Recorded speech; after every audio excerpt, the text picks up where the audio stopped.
안녕하세요. 반갑습니다. 비트코인 뉴스 팡입니다. 트럼프 두 아들 비트코인으로 2조 벌었다. 가상자사 사업 첫날부터 대박이라는 기사 먼저 전해드리도록 하겠습니다. 도움이 되신다면 좋아요, 구독, 댓글, 알림 설정하셔서 최대한 빠르게 정보 받아보시길 바라겠습니다. 자, 도널드 트럼프 미국 대통령의 두 아들이 주요 주주로 참여한 이 벤처 기업이죠. 아메리칸 비트코인이 이 상장 첫날 2배가 넘게 오르면서 나스닥에 입성을 했다라는 소식입니다. 이 소식 몇 번 이제 전달해드렸었죠. 이 미국의 비트코인 채굴 기업인 아메리칸 비트코인 코퍼레이션, 이 회사 미국 나스닥에 이제 곧 상장할 것이다라고 했었는데 드디어 상장을 했고요. 아메리칸 비트코인의 주가는 첫 거래일 17% 상승한 8.04달러로 마감을 했고 장중 한때 14달러까지 치솟기도 했다고 합니다. 거래량만 2,900만 주, 엄청난 관심을 끌었죠. 지금 이제 미국 증시 최근에 이제 상장했던 서클 같은 경우는 첫날 거래량이 4,600만 주에 약 63%에 달하는 규모라고 하는데, 이제 서클이 워낙 이제 관심도가 높았는데, 이제 그것보다는 좀 적지만 그래도 굉장히 큰 거래량이 터지면서 관심이 집중됐다라고 하는 겁니다. 자, 여기 이제 아메리칸 비트코인에는 이 트럼프 대통령의 장남, 이 도널드 트럼프 주니어와 그리고 차남 에릭 트럼프가 약 20%의 지분을 소유하고 있다고 해요. 그래서 이 지분 가치만 약 15억 달러, 우리 돈으로 2조 원에 달한다라고 추정을 하고 있습니다. 이날 장중 최고가로 따지면 26억 달러, 약 3조 6천억 원에 해당된다라고 이야기를 하고 있죠. 뭐 이거야 그 수익 실현을 해야지만 나오는 거고, 요거는 좀 더 지켜봐야 되겠죠. 그래서 이 지분 가치로 따져서 이제 2조 원을 여기서 이야기를 하는 것 같아요. 아메리칸 비트코인은 이제 비트코인을 채굴하면서 이제 동시에 이를 비축하는 전략을 활용한다라고 하고 있어요. 이게 이제 더 중요한데 여러분들에겐 크게 뭐 와닿지 않으실 거예요. 실제로 아메리칸 비트코인을 이제 뭐 사시는 분들도 드물 거고, 사도 뭐 주가가 올라갈까는 좀 의문이에요. 지금 이렇게 비싸게 첫날부터 거래가 되는 거 보면. 자, 이렇게 되면 이제 위험하니까 이런 부분은 좀 조심하시고, 우리에게 이제 그러면 뭐가 이제 유리하고 어떤 영향을 미치게 되느냐, 이게 이제 중요한 거 아니에요? 그래서 여러분들에게 이제 좋은 영향을 미칠 수 있는 건 결국에는 이 아메리칸 비트코인이라는 이 채굴 업체, 상장사가 비트코인을 채굴하면서 동시에 이를 비축하는 전략을 활용할 것이다 라고 하는 거죠. 아메리칸 비트코인은 2,443개의 비트코인을 이미 보유를 하고 있어요. 그러니까 채굴을 하면서 비트코인을 보유할 수 있고요. 그리고 이제 상장사가 됐잖아요. 상장사가 되면 다양한 루트로 자금을 끌어들일 수가 있습니다. 예를 들어서 이제 전환사채 이런 것들을 통해서 자기 이제 주식으로 전환할 수 있는 이 전환사채를 기반으로 해서 자금을 끌어들이고 그 돈으로 지금 비트코인을 매입하는 이런 방식들을 이제 취할 수가 있게 되는 거죠. 그래서 이 아메리칸 비트코인이라는 이 업체에서도 이제 비트코인을 계속해서 축적해 나가는 전략을 가져갈 것이라는 거죠. 이렇게 되면 비트코인은 계속해서 수요가 증가하는 현상들이 나타나게 되고요. 그럼으로써 비트코인의 가격은 다시 또 상승 가능성이 이제 높아지게 되는 거죠. 자, 비트코인 트레저리에 따르면 이는 상장사 중 25위 수준이다. 자, 지금 아메리칸 비트코인이 가지고 있는 게 2,443개인데도 25위밖에 안 돼요. 자, 마라홀딩스 똑같이 지금 채굴업체고요. 채굴업체 중에서 이제 가장 1위고 비트코인을 가장 많이 가지고 있는 곳이고, 전체 상장사에서는 2위로 아마 등록이 되어 있을 겁니다. 자, 그래서 마라홀딩스 같은 경우는 5만 639개, 그리고 라이어 플랫폼즈 같은 경우는 1만 9,239개의 비트코인을 보유하고 있다라고 하고 있어요. 그래서 비트코인 보유량만 2위에서 7위로 되어 있죠. 그 채굴 기업이 유리한 게 자신이 직접 이제 채굴을 하기 때문에 원가를 좀 절감을 할 수 있으면 비트코인을 계속해서 축적해 나가는 굉장히 유리한 입장에 있죠. 그래서 이런 부분 때문에 이제 채굴업체를 인수를 하고 이 부분을 이제 상장까지 시켜서 계속해서 비트코인을 모아가려는 전략을 지금 취하고 있는 것 같아요. 보니까. 그래서 그런 부분까지도 이제 봐야 되고, 뭐 여기서도 뭐 거래 정지가 걸릴 정도로 굉장히 급상승했다라고 하는 내용이고, 자, 스테이블코인 미연준 테이블에 오른다라는 내용이에요. 자, 미국 연방준비제도가 내달 21일 결제혁신 컨퍼런스를 개최를 한다라고 하고 있어요. 그런데 이 결제혁신 컨퍼런스라는 것에는 이 정책 기반자나 규제 당국, 업계 관계자를 한자리에 모아서 스테이블코인, 자산 토큰화, 인공지능 등 신기술이 결제 시스템을 혁신하는 방향을 논의하는 자리가 될 것이다 라고 하고 있어요. 굉장히 혁신적인 자리죠. 그러니까 지금 미국 연방준비제도에서 이걸 준비한다라는 거예요. 그러니까 미국 연방준비제도도 이 부분에 대해서 이제는 제대로 지원을 하거나 아니면 관심을 갖고 이 규제에 대해서 명확하게 이야기를 해야 되는 시기가 온 거죠. 그래서 미국 연방준비제도가 직접 이런 행사를 개최한다, 이런 컨퍼런스를 개최한다, 정말 의미가 있는 일이라고 볼 수가 있고, 자, 지니어스법이 이미 통과가 됐어요. 그렇기 때문에 연방준비제도도 이제 가만히 손 놓고 있을 수 없거든요. 그래서 스테이블코인이나 자산 토큰이나 인공지능 등 이게 신기술 결제 시스템, 요런 부분에 관심을 갖고 이제 명확하게 공부를 해야죠. 이쪽에서도. 그리고 구체적으로 이제 전통 금융과 탈중앙화 금융의 융합이다. 스테이블코인 활용 사례 및 비즈니스 모델, 그리고 AI와 결제의 접점, 그리고 금융상품 서비스의 토큰화 등 다양한 주제를 망라하는 패널 토론으로 진행이 된다라고 하고 있어요. 자, 이 크리스토퍼 윌러, 여기 유명하죠. 차기 연준 의장에까지 오르내리는 그 사람이고, 이제 트럼프 사람이라고 볼 수 있는 그 사람이죠. 결제 분야는 소비자와 기업의 변화하는 수요에 맞추기 위해 지속적으로 혁신해왔다라고 하면서 신기술이 제공하는 기회와 도전을 살펴보고 결제의 안정성과 효율성을 개선할 방안을 논의하길 바란다라고 하고 있어요.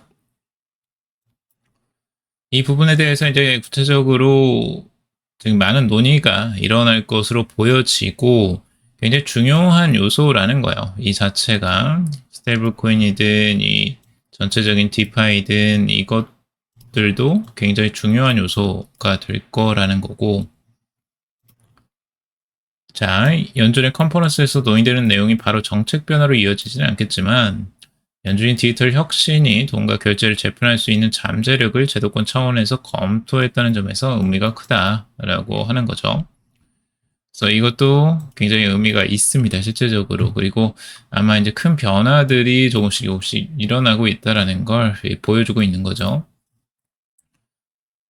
자, 억만장자 투자자 레이 달리오가 미 달러 신뢰가 흔들한다. 이 대안은 비트코인이다 라는 이야기를 했다는 내용입니다.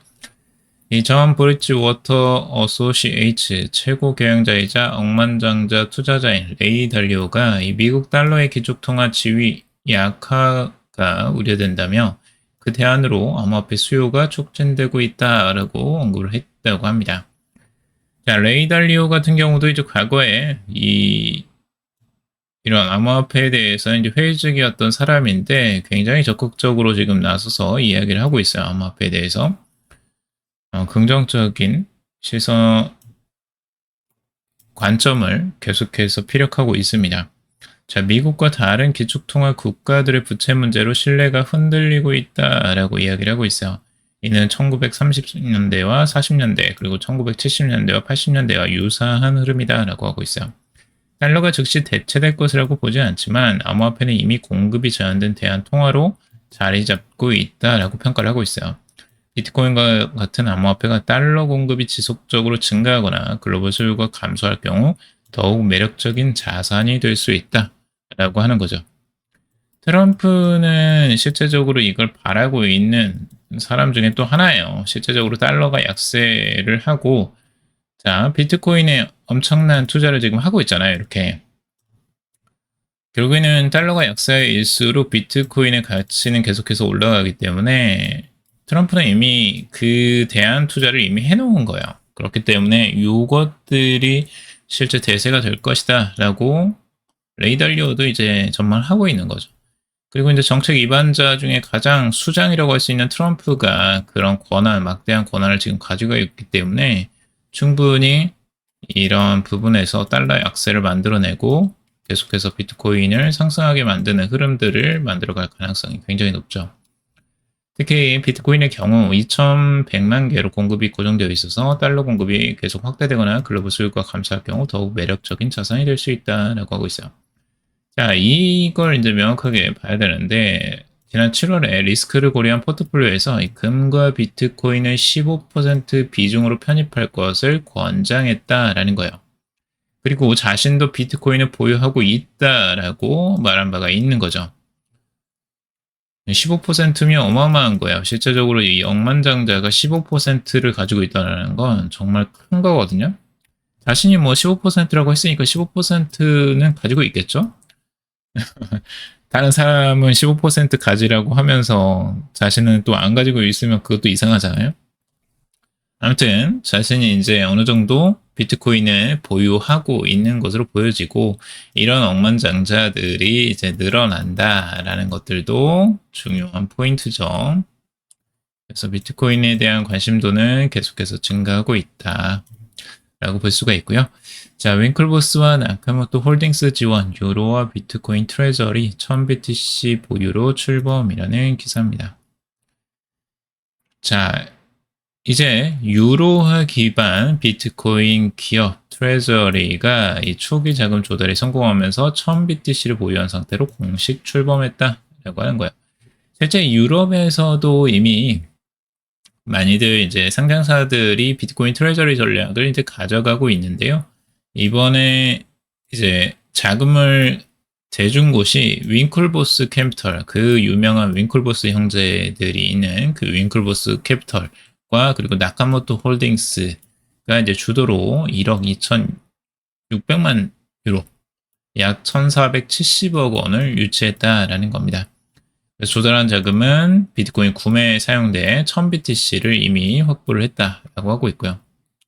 그리고 유럽의 주요 거래소에 상장하는 최초의 비트코인 트레저리 기업이 되겠다라고 하는데 최초는 아닌 것 같아요. 뭐 주요 거래소에서라면 모르겠는데, 자, 트레저리는 네덜란드 대출 업체 MKB 네드센스와의 합병을 통해서 유로넥스트 암스테르담 증권거래소에서 우회 상장을 추진 중이다라고 하고 있어요. 그 네덜란드 쪽에서 이제 상장을 할 것으로 보여지는 거고요. 자, 여기 이제 CEO가 이야기를 하고 있는데, 향후 주식 발행과 전환사채를 활용해 비트코인의 보유량을 늘릴 것이다. 자본 조달 수단으로 주식과 부채를 병행해 비트코인을 주요 준비 자산으로 쌓아가겠다라고 또 하고 있죠.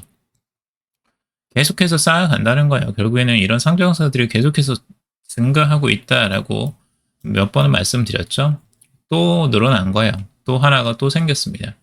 매번 생겨요. 이게 한 기업 한 기업씩 계속 이렇게 1000BTC씩 매수를 해버리게 되면 정말 이제 공급량이 부족해지는 사태가 벌어지는 거죠. 자, 유럽 최대 보유 기업은 지금 독일의 비트코인 그룹이고 3,605 BTC를 가지고 있어요. 약 4천억 원에 해당되는 양이고요. 상당히 큰 양이죠. 그리고 프랑스 세컨스 커뮤니케이션이 3,205 BTC, 3,500억 원 어치를 가지고 있고, 영국의 더 스마트웨어 컴퍼니가 2,440 BTC, 약 2,700억 원을 보유 중이다라고 하고 있어요. 이런 기업들이 가지고 있는 액수가 기본 1,000억 원이에요. 1,000억 원. 기본 1,000억 이상. 상당한 양을 매수하는 겁니다. 실제적으로. 그래서 정말 큰 손들이 계속해서 들어오고 있어. 이 자금 여력이 굉장히 좋은 이런 기업들이 계속해서 들어오고 있다. 자, 톱니 이더리움 최대 62,000달러 간다라는 기사예요. 이더리움이 10에서 15년간 월가와 인공지능의 핵심 인프라로 자리 잡는데 62,000달러 이상으로 치솟을 수 있다라는 전망을 내놓았다라는 겁니다. 자, 월가 베테랑 이 톱니는 계속해서 이더리움에 대해서 여러 가지 전망을 이제 내놓고 있는데 뭐 1만 달러 간다 그래놓고 다시 또 2만 달러 간다 그랬더니 이제는 6만 2천 달러까지 몇 배가 오른 거예요, 갑자기. 굉장히 빠르게 지금 전망치가 올라가고 있습니다. 이더리움을 그 정도로 이제 긍정적으로 보고 있다는 거죠. 근데 이제 그 이유들을 여기서 이제 구체적으로 볼 필요가 있는데, 이더리움이 이제 월가의 결제 인프라와 그리고 이제 AI 경제를 동시에 뒷받침할 것이다 라고 보고 있어요. 그래서 기반 시나리오로 62,000달러를 제시했다라고 하고 있습니다.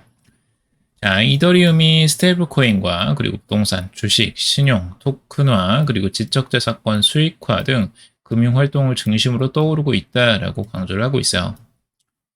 실제로 최근 일주일간 63억 달러 규모의 스테이블 코인이 이더리움 네트워크에 유입되면서 총 공급량은 1,600억 달러에 달했다라는 겁니다. 다른 블록체인들을 크게 압도하는 수치다라는 거죠. 이더리움이 가장 신뢰성이 높아요. 실제적으로 다른 어떤 네트워크보다. 왜냐하면 그만큼 오랫동안 이 업계를 유지를 했었고 그만큼 이제 그 네트워크에 대한 신뢰성이 이제 거기에서 발생을 한 거죠. AI도 중요한데요.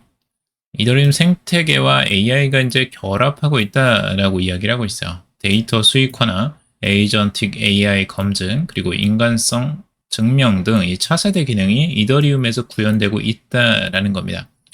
공동 창업자도 이를 AI 탈중화의 핵심 플랫폼으로 지목한 바 있다라고 이야기를 하고 있어요.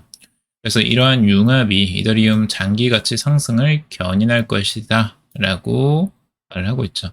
우리가 AI 시대로 가는 건 이제 명확하게 보이잖아요. 실제적으로. 그리고 AI 비서 뭐 이런 것들이 또 나오는 거고 AI 에이전트들이 이제 실제적으로 여러분들 대신해서 이제 결제를 할 가능성이 높아져요. 뭐 월로 했던 이제 정기 결제나 뭐 이런 것들은 기본적이고 그러니까 다양한 결제들이 아마 이제 AI가 자동으로 해주는 시스템으로 이제 갈 거예요.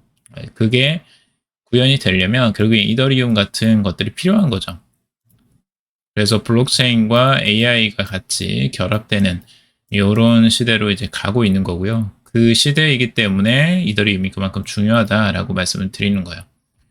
그리고 2020년 이더리움은 90달러에서 4만 8달러 선까지 54배 급등을 했다라는 겁니다. 현재 비트코인이 25만 달러 시나리오에서 이더리움은 최소 1만 2천 달러에서 2만 2천 달러까지 평가가 된다라고 하고 있어요. 근데 결제 인프라 대체 비용을 반영하면 네트워크 가치는 6만 달러에 도달한다라고 보는 것이 이제 톱니의 분석이고요. 그리고 이더리움이 비트코인과 엔비디아를 넘어서 향후 10에서 15년 최대 매크로 트레이드다라고도 이야기를 하고 있어. 비트코인까지 뛰어넘는데요. 굉장한 전망이죠. 비트코인을 굉장히 좋아하시는 분들은 좀 싫어하실 수도 있겠네요. 그리고 월가의 금융활동과 AI 산업이 블록체인 위에서 전개될 때 이더리움이 그 중심에서 설 것이다 라고 이야기를 하고 있죠. 자, 그리고 비트코인 3년 연속 9월 징크스를 깰까 트럼프 손에 달렸다라는 기사고요. 비트코인이 이제 과거에 계속해서 9월에 약세를 보였다라는 거예요. 그래서 그 약세 요인들이 몇몇 가지가 있는데 2013년 이후에 8차례나 9월에 이제 마이너스 수익률을 기록했다라는 거예요. 다른 달과 비교해서 평균 수익률이 가장 낮은 달입니다. 그래서 이제 9월을 조정의 달로 이제 많이들 생각을 하고 있고요. 그래서 그런 전망들도 꽤 있었죠. 과거에 이제 2021년 9월에 중국 인민은행과 최규 인민법원이 본토에서 모든 암호화폐 거래를 금지하는 공지를 발표를 한 적이 있었고, 그때 이제 급락을 했었죠. 그리고 2022년 9월에는 미 연방준비제도 이사회가 정책금리를 0.75% 인상을 하면서 그때도 하락을 했고요. 그래서 금융시장이 이제 9월 성과가 저조한 것은 이제 암호화폐뿐만 아니라는 거예요. 그래서 S&P 500 역시도 9월 수익률이 가장 낮은 것으로 나타나고 있다고 해요. 9월에 이제 분기 말 결산기이기도 하고 기관 투자자들이 포트폴리오 조정이 겹치는 이제 타이밍이기도 하기 때문에 이때 이제 많이 조정이 나온다고 합니다. 그래서 이제 이런 부분들 어느 정도 예상을 하시고 대처를 하시길 바라고, 뭐 꼭 하락이 안 나올 수도 있어요. 그러니까 시나리오를 여러분들이 한번 써 놓으시고 그거에 대비해서 어떻게 매수를 할지 매도를 할지 결정을 하시면 될 것 같습니다. 자, 그리고 갤럭시 디지털이 이제 솔라나 블록체인에서 진짜 주식을 발행했다라는 소식이에요. 자, 미국의 암호화폐 금융사죠. 갤럭시 디지털 유명한 곳인데 이 나스닥 상장 주식이 블록체인상에서 진짜 주식으로 토큰화되는 시대가 열렸다라는 겁니다. 토큰화 전문 기업인 슈퍼스테이트가 이 솔라나 블록체인을 통해서 기존 파생형 구조가 아닌 법적으로 효력을 갖는 주식 토큰화를 도입했다라는 거예요. 이게 이제 무슨 말이냐면 원래 기존에 가지고 있었던 이제 주식의 토큰화를 한다라고 하는 것들은 대부분은 이제 단순히 주식과 그리고 토큰이 따로 있었어요. 이게 이제 분리되어 있었거든요. 주식은 주식이고 실물 주식은 따로 커스터디 기관에 보관이 이미 되어 있고 그에 대응하는 토큰을 따로 발행하는 거였어요. 그래서 단순히 이제 그냥 가격을 추종하는 상품 형태 정도였던 거죠. 근데 이게 지금 달라진 거예요. 이제 슈퍼스테이트라는 이 기업이 미국 증권거래위원회에 등록된 공식 주식이전 대행기관이라는 겁니다. 그래서 주식을 직접 발행하고 등록할 권한도 갖고 있다는 거예요. 자, 그러니까 이 업체에서 주식을 직접 발행하고 등록할 권한이 있기 때문에 이걸 온체인으로 주식을 옮긴 거예요. 그래서 주식 자체가 이제 온체인 주식이 되는 거죠. 그래서 토큰 자체가 곧 주식이 되는 이런 형식으로 도입을 한 거라는 겁니다. 이게 이제 획기적인 거죠. 이제 의미가 달라져요. 기존의 것들, 뭐 토큰화된 주식이라고 했을 때 그건 가짜였고 이거는 이제 진짜가 되는 거죠. 진짜 주식이 되는 거예요. 토큰이. 그럼으로써 이 토큰을 가지고 있으면 의결권, 배당권, 기존 주주와 동일한 권리를 다 행사할 수 있게 되는 겁니다. 이게 이제 의미가 있는 거죠. 예전에 토큰 가지고 있으면 이건 아무 의미가 없는 거였어요. 그렇죠? 그래서 이 부분이 이제 중요한 거고 실제적으로 주식을 소유한 것과 똑같은 토큰을 소유하는 것이다. 그게 이제 솔라나 기반 블록체인에서 이루어지고 있다라는 부분도 솔라나의 좀 호재가 될 수 있겠죠. 자, 그리고 코인베이스 CEO 솔라나 통합 발표 AI가 USDC 결제 직접 수행. 여기서도 솔라나에 대한 호재 소식이라고 볼 수 있는데 이 코인베이스 브라이언 암스트롱 CEO가 새로운 기능을 공개하면서 이제 킬러 기능이 될 수 있다라고 밝혔다고 해요. 이게 뭐냐면 실제 이제 인공지능 에이전트가 솔라나 네트워크를 통해서 USDC로 온라인 결제를 직접 수행할 수 있게 하는 그 기능을 이제 구현을 했다라는 거예요. 예를 들어서 이제 AI 비서가 사용자가 구매 확인을 누르지 않아도 이 클라우드 스토리지를 이제 결제하거나 API 크레딧을 구매하고 구독 서비스를 자동 갱신할 수 있게 되는 거죠. 이런 것들을 그러니까 사람 손을 거치지 않고 AI 비서가 직접 결제를 하는 겁니다. 이렇게 되는 것들을 말하는 거고 이걸 이제 솔라나 기반으로 지금 했다는 거예요. 근데 이제 이게 이제 흥미로운 점이 코인베이스는 이미 이제 블록체인 베이스가 있어요. 자신들이 이미 제작을 한 이더리움 레이어 2로 들어간 이 베이스가 있는데 그걸 사용하지 않고 이제 솔라나를 지원했다. 이게 조금 신기한 부분이죠. 이게 그러면 이제 코인베이스와 솔라나가 이제 직접적으로 손을 잡고 무언가를 하는 것일까? 라는 그런 생각도 들고, 아무튼 이제 솔라나에는 긍정적인 소식이라고 보여집니다.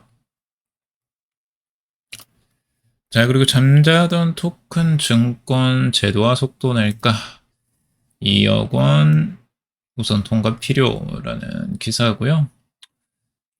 여기서 이제 토큰 증권, 아까도 말씀드렸다시피 STO, 굉장히 이제 중요한 부분이고, 이 부분은 이제 이호건 금융위원회 후보자도 이 토큰 증권 제도화에 대해 법안 통과의 속도를 내야 한다라고 강조를 했다라는 거예요. 다행이에요. 그나마 지금 뭐 암호화폐 뭐 가상자산은 뭐 내재 가치가 없다 막 이런 말도 안 되는 이야기를 해가지고 가상자산 디지털 자산계를 떠들썩하게 만들었던 이분이 그나마 다행히도 이제 토큰 증권 제도화는 이제 속도를 내야 된다라고 이야기를 했어요.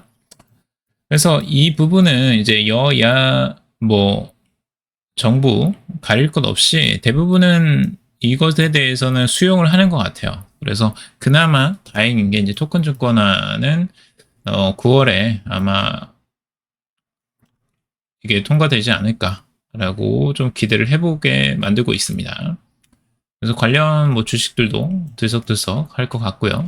그래서 관심 있는 분들은 한번 공부를 해보시고요. 자, 그리고 홍콩 원파이낸셜 이더리움 4,400만 달러 매입 웹3 자산 토큰화 전략 강화라는 거고, 어제 한번 말씀드렸죠. 홍콩의 상장금융사 윈펑이라고 하네요. 윈펑 파이낸셜이 디지털 전략 전환 전략의 일환으로 이더리움 1만 개를 매입했다라고 했죠. 이게 이제 알리바바 창업자인 마윈이 여기에 이제 그 투자를 한 사람이라 이 굉장히 이제 주목을 많이 받았던 것 같아요. 매입 규모만 이제 4,400만 달러, 611억 원 정도 해당이 된다고 하는데 앞으로 더 많이 매입하지 않을까라고 좀 기대를 하게 만들고 있어요. 그리고 이더리움만 매수하는 게 아니고 이제 실물자산 토큰화까지도 추진할 계획이라고 하고 있습니다. 그래서 보험, 자산운용 등 다양한 금융 서비스의 스마트 컨트랙트 기술을 접목해서 타종화 인프라 기반의 서비스를 구상한다라는 내용이죠. 그래서 이런 부분이 이제 홍콩에서도 적극적으로 이루어지는데 결국 이제 중국이 이제 가는 겁니다. 결국 이제 중국이 가는 거예요. 홍콩은 테스트베드로 지금 이제 계속해서 여기에서 이제 이루어지는 거고 중국도 이쪽으로 이제 가고 있다. 그러면 이 자금들이 어마어마하게 들어올 가능성이 굉장히 높다. 중국 자금 만만치 않죠. 그래서 중국에서 한번 또 들어오면 정말 엄청난 영향력을 미치지 않을까라고 또 생각이 듭니다. 자, 오늘 여기까지 정리해봤습니다. 여러분들 도움이 되셨길 바라고요. 도움이 되셨다면 좋아요, 구독, 댓글, 알림 설정하셔서 최대한 빠르게 정보 받아보시길 바라겠습니다. 투자에 관련된 정보들 참고사항일 뿐이고 조언이 아니니 투자하실 때 여러분들 스스로 꼭 판단하시고 결정하시기 바라겠습니다. 그럼에도 방송 들어주셔서 감사합니다.